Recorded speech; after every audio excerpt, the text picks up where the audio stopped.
Welcome to the Becoming Baby Ready podcast, your podcast for queer family planning. My name is Sam, and throughout this podcast, you'll hear me have conversations with professionals who work alongside people who want to start and grow their families, as well as parents of intentionally created families. Everyone I speak to identifies as being part of the 2S LGBTQIA+ community. This is your opportunity to learn answers to questions you didn't even know you had. When we hear people speaking about creating their families either by carrying a child for themselves or hiring a surrogate, we often hear people talk about the use of acupuncture. Today, I have the privilege of introducing you to Jen Bowers, who is a registered acupuncturist and traditional Chinese medicine practitioner in Toronto. And we dive into how acupuncture and Chinese medicine can be truly beneficial on the road to creating a family. Please accept my sincere apologies in the sound quality from my end of this podcast. My guests sound fantastic, but in an effort to keep out some of the loud background noise, I chose to use poor headphones, and the quality from my end is muffled at best. Please stick with it. What they have to say is just so worth hanging in there for. Hello and welcome. I am excited today to be sitting with Jen Bowers, TCM. Welcome, Jen. Please tell our listeners exactly what a TCM is and what is your professional role? So TCM stands for Traditional Chinese Medicine Practitioner, and that means that the person that you're going to see has had 3 or 4 years of training in both acupuncture and Chinese herbs, and so they are capable of helping you with various different health concerns. And one of my specialties is fertility. So I work with a lot of people who are trying to become pregnant and stay pregnant, and then go through to a healthy birth. Excellent. So how does the work that you do specifically help members of the 2S LGBTQIA+ community start or grow their own families through parenting? Well, acupuncture and Chinese herbs have a wonderful effect on human bodies. They reduce stress. They can help regulate menstrual cycles. We're working with just sort of general overall health, right? So we're working with people in the queer community, they may not have access to sperm as often as people who are involved with members of the heterosexual persuasion. So, we really want to make sure that we've got sort of an opportunity that it's well timed, right? So if you have a menstrual cycle that might be a little bit irregular, or it might be longer or shorter than expected, or if you don't know when you're ovulating, often we can do preparation work for insemination 2 or 3 months in advance, just to make sure that a cycle is regular and predictable, so that you're making the best use of your window of time that you've got to inseminate, if you're doing it at home or if you're doing it with clinic. And this way, it just also reduces stress, and it regulates all of your different hormones, so that we've got sort of, again, the best opportunity and the best bets, right? If you've only got, if you're paying for access to sperm, you want to have ideal circumstances. Absolutely. Absolutely. That makes perfect sense. Are there things working in the capacity that you do that your clients would argue make you better suited to work with the 2S LGBTQIA+ community than their cisgendered heterosexual options in the community? Which is, again, not to suggest that cisgendered heterosexual TCMs are not perfectly capable of working with our community, but is there something that your clients would say gives you that special edge to work with our community? I think really more than anything it's a level of comfort and safety, right? Where I'm not going to be asking you invasive questions about who's the daddy or who's, this or that, where, I'm using gender neutral language as much as possible, and using terms like people who menstruate or people with ovaries. I've worked with the LGBTQSIA community for almost 30 years in sort of different facets of sexual health and reproductive health. And it's just, it's a vibrant, diverse, beautiful community. And often, especially when it comes to fertility, it can be very gendered and very cisgendered, and the language that is used can be upsetting and offensive to people. And, clinics and doctors may be trying to do their best, but I feel like through the process, it can be so traumatic and so invasive that to have someone that you're seeing on a weekly basis who understands where you're coming from and understands what your family may look like and be like is just it just provides a little bit of an oasis for people where they feel like, okay, this whole thing is really, I'm getting transvaginal ultrasounds and people are all up in my business, and I'm getting blood draws all the time, and it's in this very gendered space where people are always talking about mommies and daddies. So to just, come to a place that doesn't do that and just accepts you as you are, and knows what your life might look like better than someone who has only been involved with heterosexual couples who are trying to conceive. Fair. That makes perfect sense. And there's a vulnerability when you're in that time of your life where that's the journey that you're taking, especially if you don't know if you have fertility challenges, because that's the challenge within our community is that when we step into looking, if we have a uterus, we step into looking to conceive a child, we step into it assuming that we do not have fertility issues. Our only fertility issue is that we're missing the gamete that we need to help us with creation of conception. And so there's that vulnerability when you walk into that space. So to know that the person on the other side is looking at you going, okay, there's a whole part of your identity you don't have to spend time explaining to me so that you're not outing yourself. So you can take that layer of vulnerability away. That must be such a relief for your patients. Yes, yes, absolutely. And I mean, often too, going into trying to conceive, people may be finding out things that they do actually have issues, right? You may find that you have blocked fallopian tubes, or that you don't ovulate regularly, or that you have PCOS. And this can be a big surprise, right? Because you're going into trying to conceive assuming that everything's fine. Whereas heterosexual couples, often when they come, they already know that they've had some issues that they have to cope with because they've been trying, right? And so sometimes there's this real sense that your body is betraying you. And there's that layer to work through, right? Where you're sort of saying, well, hey, now, I never thought that this would be an issue for me. And so, to be able to have someone to walk kindly with you through that is really helpful. Oh, for sure. Oh, for sure. Because there are so many questions that you don't even know that you have when you're starting the process. So you Yes. want someone you feel safe asking those questions from and that you feel will give you the honest answer relative to what's happening within your own body. Right. Exactly. Well, and I mean, and fertility clinics too, like, let's be real, they're all about profit, right? And It's a business. they're always going to be telling you how difficult it's going to be and how lucky you are and how, or how unlucky you are, because they want their own stats to look good, and they want to be able to say, oh, yes, you were this really difficult case and we managed to get you pregnant, right? Whereas I'm just there, right? I mean, obviously, there is a financial interaction and that you pay me for my time, but I'm not charging you ten to $12,000 for a month's worth of if you're doing an IVF cycle, or I'm not charging you $1,500 to get an insemination where I can say I've had hundreds and hundreds of people go through this process, and this is normal, and yes, it takes a while, and I'm not going to be shining you up about how difficult everything is. It's like these are things that people go through, and you're also really vulnerable because wanting a child is not a rational thing, right? Like, as you know, right? Like, this isn't something you can talk yourself into or out of. It's just something you really, really want, and you can't sort of logic your way through feeling any differently about it. And when you put into that the vulnerability of having a slightly different identity from the other people that are in the clinic, it does. People can feel really alone and really frightened, and it's a hard place to be. Yeah.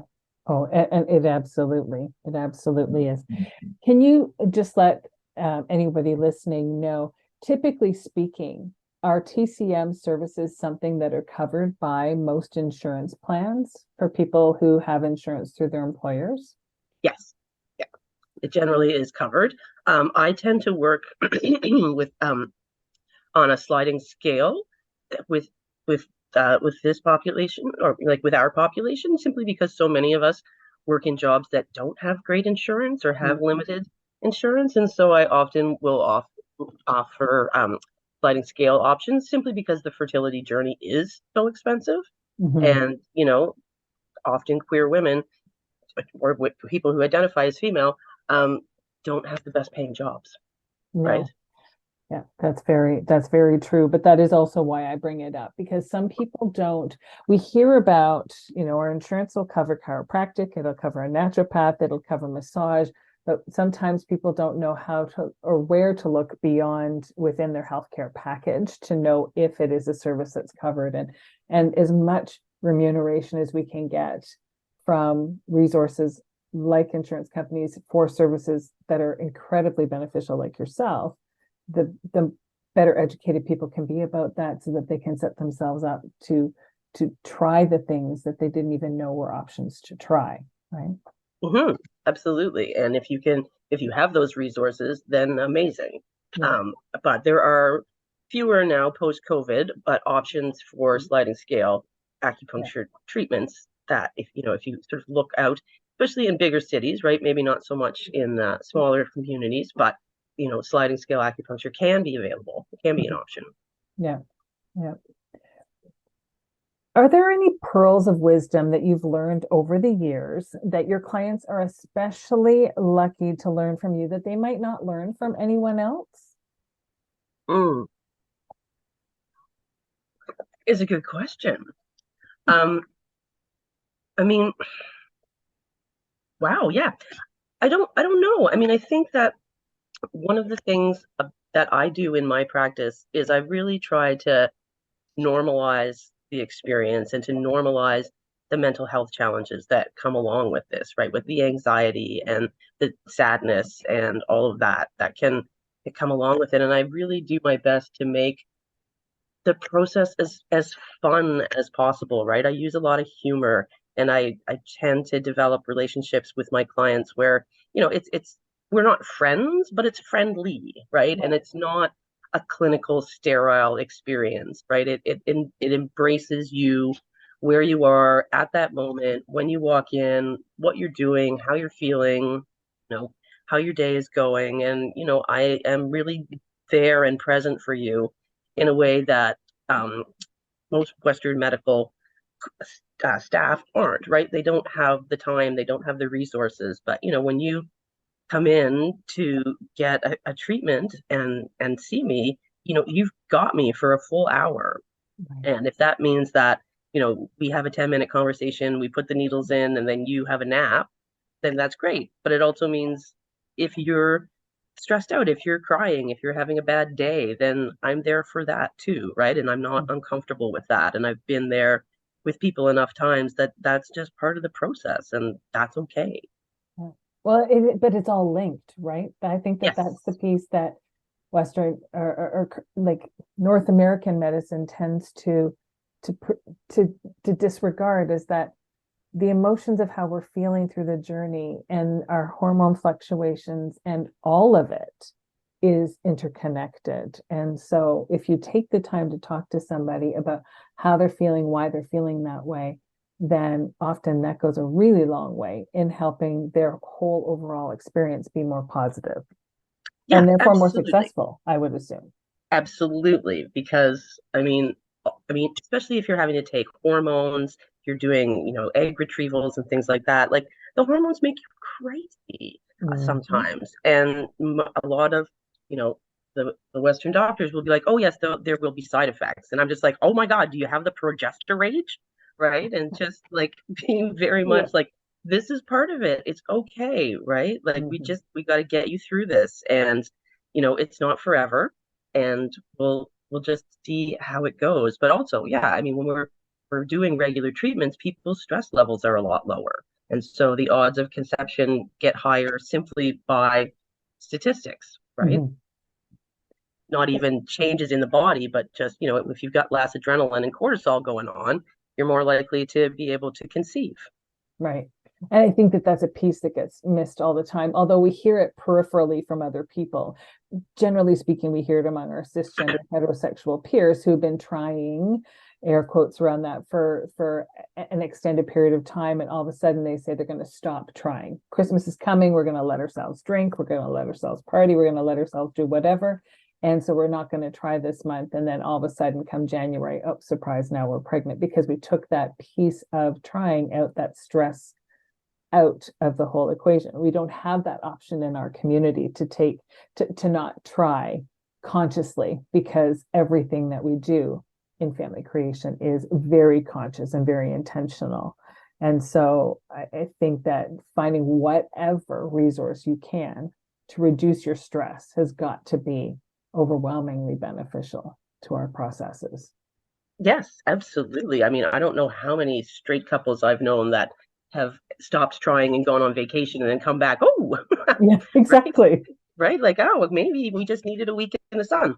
Um, and I mean, in some ways, it's nice for the queer population in that your sex life is not involved Mm-hmm. in trying to conceive, because that is a whole different level of Mm-hmm. stress and Mm-hmm. upset, right? But Yeah. but yeah, as you said, it is always a conscious, and in this way, it becomes very beautiful, right? Mm-hmm. Because it Oh, is sure. conscious and it is intentional, and you are actively seeking a child. Mm-hmm. There's not just a like, whoops, it happened. Um, Right. but then, right, also it's expensive, Yeah, which right? carries its own stress. Which is again its own stress. I mean, our bodies react to modern stress in the ways that, way back on the savannah, our bodies reacted when there was like a saber-toothed tiger, Mm-hmm. right? Like you lose blood flow to your organs because it's all going out into your muscles to help you run away and get away from this tiger. Um, but that kind of stress lasted, moments. Whereas the kind of financial, economic, social stresses that we all live through now, they have the same effect on our bodies, but it's, on a daily Yeah, basis, it's a not long-term thing. not on a like maybe once a month basis of like, oh, is that a poisonous snake? Um, right. And Yeah. so blood flow gets restricted to Mm-hmm. our reproductive organs. And so if we can Mm-hmm. help increase that and decrease the effect of everyday stresses, then we really up the odds on being able to conceive when Yeah, we want to. yeah, fair enough. Hold on for just a moment. We'll be right back. Cuddle your baby in comfort in Moon Mama underwear, designed to keep you comfy and feel special. Each pair is hand dyed, making them unique just like the person wearing them. These babies are not just for postpartum recovery, great for hip replacements to gender affirming surgery. Keeping you comfortable and feeling special is our number one goal. Visit us at heymoonmama.com and use code SAMLEESON for 15% off your purchase. You can also find us on Instagram, Facebook, and TikTok at heymoonmama. Stay comfy. Have there been instances in your life and in your professional role where you have been made to feel like you were the other? Um, all the time. It's a sad reality, isn't it? It It's a is. sad It is a sad reality. reality. Uh, I just, I have been for the first 13 years of my practice, I worked at a place that sadly had to close during um, COVID, called 6 Degrees. And we were honestly the gayest bunch of acupuncturists ever. And so it was just such a wonderful, wonderful way to be able to practice with people who, like the majority of our clients were queer, the majority of the practitioners were queer, BIPOC people. There was just a clinic with, it was all sliding scale, and it was a clinic of what I think of as people who don't have access to sort of premium healthcare, right? Where they don't have jobs that have insurance that will cover their treatments. And so, activists, artists, musicians, writers, weirdos, wonderful people, would just all come together in this space and get treatment in groups. And it was just so wonderfully healing for so many people to just Mm. be able to come in and look around and see people. And if you were maybe anxious about having needles in, um, to be able to open your eyes and look and see like, okay, there are other people who are doing this and they're fine, Mhm. right? These days I'm just doing individual treatments, so it isn't quite as group healing. But Mhm. yeah, like to be able to find space in clinics, because I work at 3 different clinics, but like it always takes me a long time to find a place that feels right and feels like I can bring my people into it in a way that they'll feel safe and comfortable and taken care of, and that Mhm. they won't feel othered, right? I don't want a really sterile clinical place where people are wearing white lab coats to prove that they're medical professionals, right? I want somewhere that is is warm and welcoming and that everyone can walk into and feel safe, because I often don't feel safe or walking into so many spaces Mhm. that Yeah. I want to take that layer of wondering out, right? Will this be an okay place for me to be in? When people come in, they look around when they walk in the door at the first time, right? Where they're like, do I see a little rainbow flag somewhere, or do I see a little indicator that this is a safe space? And Mhm. yeah, like I'm trying to be very, very careful in choosing the places where I practice. Yeah. And that does go a long way, just to create a safe space for people to feel like, as you say, they can walk in and not feel like they have to pretend to be someone that they're not. Well, because I really feel like, and I mean, it's such a microaggression, but it happens so often to people who are non-binary or gender fluid, gender queer, when they walk in and the person on reception or the person at the front desk kind of does a double take, Yeah. right? It's like it's not intended to be harmful, and yet No. it's so othering, right? Sure. But just to have someone turn and look at you right in the eye and be like, "Hey, welcome," Yeah. Yes. right? Instead of For like, sure. "Oh God, who's that?" Or Yeah. what's going on, right? We're like, you can walk in here and be as queer and fantastic as you want to be, and Mhm. everyone's going to say hi and be Yeah. excited to see you. Yeah. That makes a huge difference for sure. As I pulled this podcast together, starting originally as an event that I created for the queer community, and then realizing it needs more reach as a podcast, I really did it because I wanted to make sure that queer voices were heard. Can you, when you heard about this podcast and the opportunity to chat with me on it, could you think of specific things that you thought would make this a suitable space for you? Like, Hmm. what made you feel like this is one I want to participate in? Oh, okay. Well, I got referred to you by a friend, um, and I was just like, "Oh, that sounds interesting." Do, do, do. And then did a little Google and found your website and was like, "Oh my gosh, I love this! I didn't know that this was out there." Right? Like, I love queer families. I love helping make queer families. I love like you said, the intentionality and the love and the joy of it.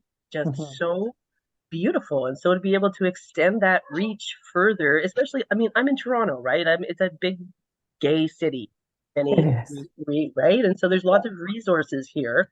But yeah, just to extend the invitation Mhm. to work with people to a broader audience is, we have to stick together, especially these days.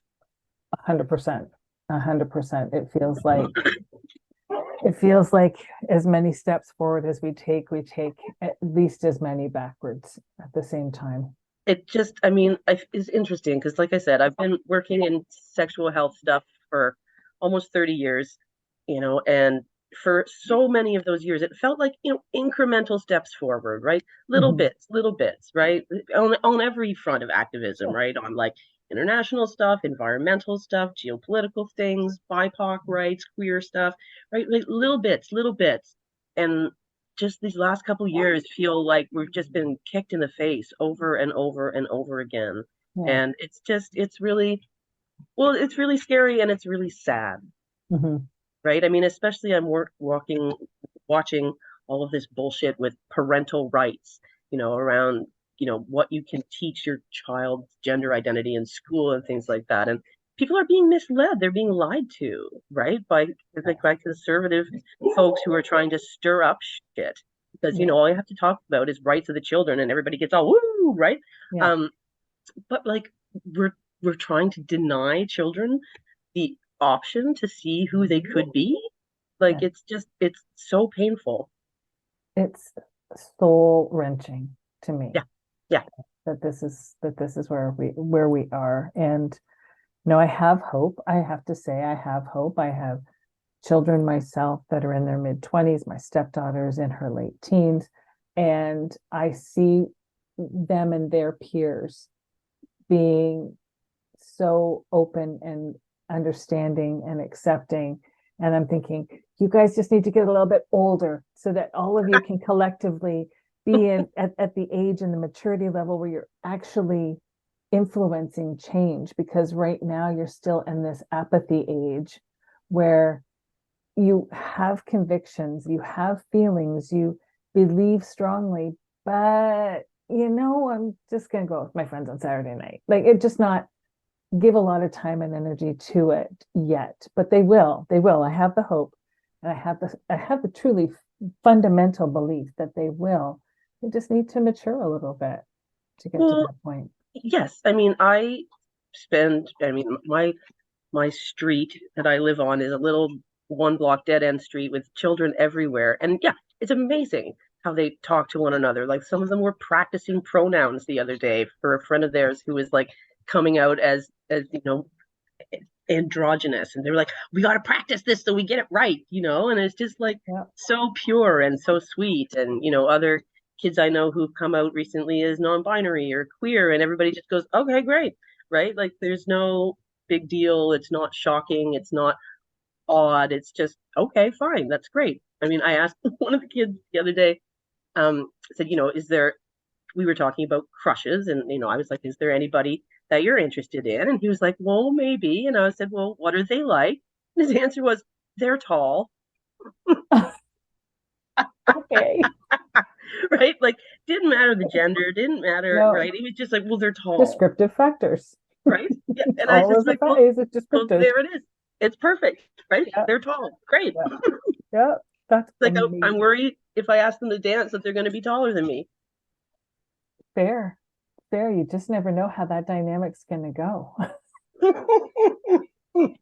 I love that. Oh, I do love that. Is there anything that we have not covered yet that you were hoping we would have the opportunity to chat about, or you feel would be beneficial for our guests to learn about you?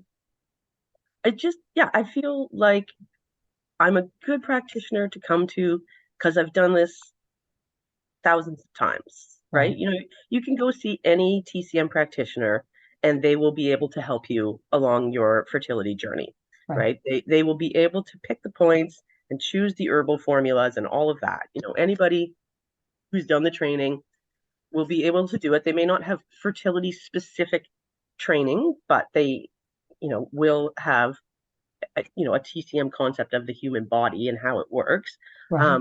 I've studied with all kinds of people around the world who are sort of considered to be experts in this. And this is, a major focus of mine. And it's just, I'm comfortable with it. Right. Like, I often say to clients who are talking about getting like therapy, I'm like, listen, get a therapist who looks like you. Right. So you're not spending your money explaining to them your social circumstances for the first couple. Right. If you're South Asian, try to find a South Asian person who will understand the family dynamics. Right. If you're a person who is Black, try to find a therapist who is also a person of that background, because there's nuances and subtleties and, dynamics of family, culture, community, right? That you shouldn't have to spend your time explaining it to people. Right? Like, well, actually, there's no way I can cut off my Filipina family because that's not the way that works. Right. And so, like, we can't spend 3 sessions talking about this because you need to process my family dynamic or my cultural dynamic. Right. Whereas if you're working with someone who's in the queer community, who's been around fertility stuff for a long time, there's a lot of things you don't need to explain. Yeah.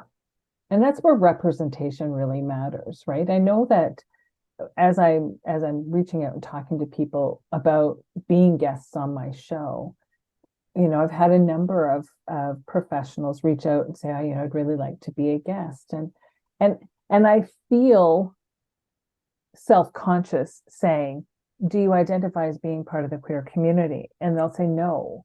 And I say, fully respect the work that you do. And I do fully respect the work that they do. But there's a level of understanding that if they're not part of the community, they just don't have that same awareness, which is fine because there's lots of communities about which I don't have that understanding or awareness and wouldn't expect someone to have me come in as an expert in what they want to talk about within the dynamics of whatever group they're a part of. Right. But I think it's really important that representation matters. We need to feel that innate safety when we're going to somebody that we're going to be vulnerable with, whether it's a lawyer, a TCM, an OB, a lactation consultant, a financial planner. It doesn't, I think that matters. Yeah. Well, or for someone to just, come in and say, oh, well, this is happening, or so and so said this, right? And to have someone be like, ugh, Yeah. right? To automatically understand why that's upsetting or why that scared you or why that made you feel unsafe, right? And to Mhm. be like, oh, okay, this person, right? Like Mhm. they get it and they're gonna understand why like I have a friend who's is a trans guy who was experiencing um some threats of violence from neighbors um with his partner, and just for him to be like, oh God, you get it, right? Where as soon as he said like so and so, and I was just like, oh God, right? Like, Mhm. and now you're not safe in your own home, Right. right? To just don't have to sit down and be like, well, because of this identity and because of this part and because of my past trauma, da da da da, Yeah. right? To be like, this is why I'm shaking and Mhm. scared, right? To have someone be like, oh God, right, Yeah. that's terrible. Yeah. Yeah. Full stop. Yeah, Yeah. yeah. You Yeah. don't have to. And I often get this with men who have sex with men that they're like, well, who's this little lady that I'm talking to, right? And so Yeah. we have to like bring out the queer credentials, right? Where I'm like, Yeah. okay, I've been working with people with HIV since 1992, and I fully, maybe I'm not a full on member of your community, but I am queer man adjacent and grew up with tons of gay men in my life, and Yeah. I love that community and I appreciate it, and I understand that there are nuances and distinctions, and that you don't have to do a lot of explaining to me Mhm. about these things because I understand. Yeah. Absolutely. I'm going to ask you to tell listeners how they can reach out to you, but there are going to be listeners in other parts of the world, whether it's California or New York or Nebraska or other parts of Canada, like Montreal or Halifax or Vancouver or wherever. And so they're not necessarily able to reach you. So I would like to be able to share how they can reach you, but is there an organization that you can also direct them to find other queer TCM practitioners? Okay, so um Or do they reach out to you and you go, oh, just a second, I know somebody there?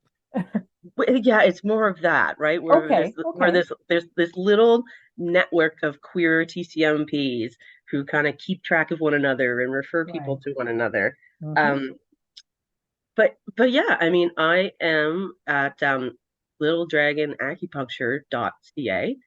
Um, that's my website. It's not very interactive because I am not a very techy person. But yeah, you can book with me through that. Yeah, I'm at a clinic called WSB Wellness, Massage and Wellness, another clinic called Urban Wellness in Toronto, and then another clinic called Rennie, RENNI, which is specifically a trauma informed Mm. space. So it's yeah, lovely. Um, and yeah, I teach at Humber College So I'm providing queer-informed care for young practitioners, which is really lovely because a lot of them are international students, so they have not had interactions. A lot of them come from Asia, right? So like China, Hong Kong, Singapore, where the queer population is not very visible. And so I remember one time we were talking about gender identities in class and, how there could be so many different ones. And, one of them kind of put up their hand and said, because a lot of them English is like a second or third language, right? Where they were like, I don't know what non-binary means, Jen. And I was like, well, da da da da da da. And I, well, that's me. And they all went, what? And yeah, and they were like, we know one? I was like, yes, you know one. And That's so it's just really cute. Like we had our first trans man come in to the student clinic who had, was like 4 weeks out of top surgery and was coming in for, just like post-op support for this. And like the students were all like, they were very excited about it. They were also very nervous because they really didn't want to get it wrong. Yeah. And I just thought that was so lovely that we had this little huddle of the students beforehand. They're like, okay, tell us what to do. Yeah. We're just like, be nice, right? Try to get their pronouns right. And if you don't, just correct yourself. So, it's exciting to be teaching this as well, right? Because I get to be really bossy about things that I really care about. And obviously advocating for queer populations is one of that, right? Where, this is, people are people. We just have to alter a little bit our understanding of where they're coming from. Yeah, absolutely. That's so, so true. I want to thank you so much for participating in this podcast with me and chatting with me today. I am really excited for the way that your information and resources will be received, because I think that you have such a great wealth of knowledge to share with the queer world who wants to start or grow their families through parenting. So thank you very much. Thank you for joining me today on the Becoming Baby Ready podcast.